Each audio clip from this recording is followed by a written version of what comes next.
আসসালামু আলাইকুম। আমি আজকে এই বাঁধাকপি দিয়ে পাকোড়া করে দেখাবো।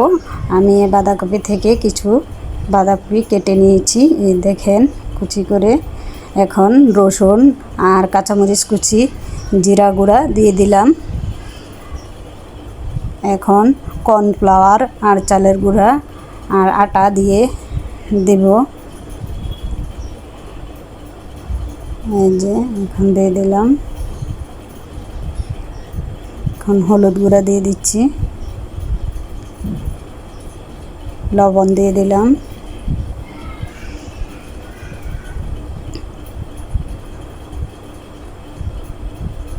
এই যে জিরা গুঁড়ো দিয়ে ধনিয়া গুঁড়া দিয়ে দিলাম।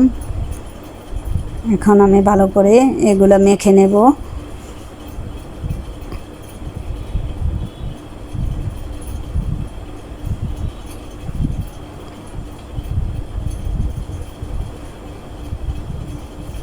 এখন আমি একটা ডিম দিয়ে দেব।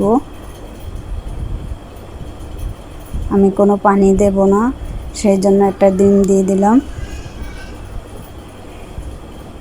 এখন আমি আবারও ভালো করে মেখে নেব। এই যে আমার মাখা হয়ে গেছে, যে দেখেন। এখন আমি এই যে পরের বসায় তেল দিয়ে দিলাম। তেলটা হালকা গরম হয়ে আসলে এখন আমি পাকোড়াগুলো দিয়ে দিচ্ছি।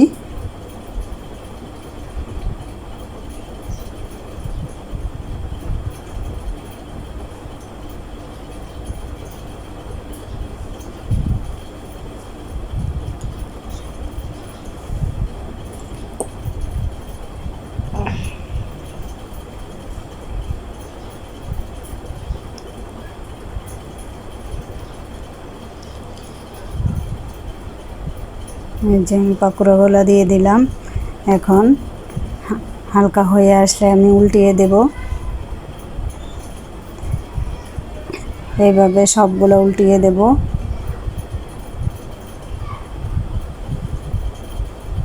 এই যে আমার পাকোড়াগুলো লাল লাল হয়ে এসেছে, এখন আমি উঠিয়ে নেব।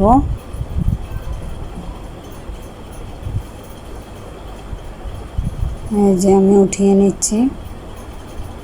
দেখেন আমার পাকোড়াগুলো অনেক মচমচে হয়ে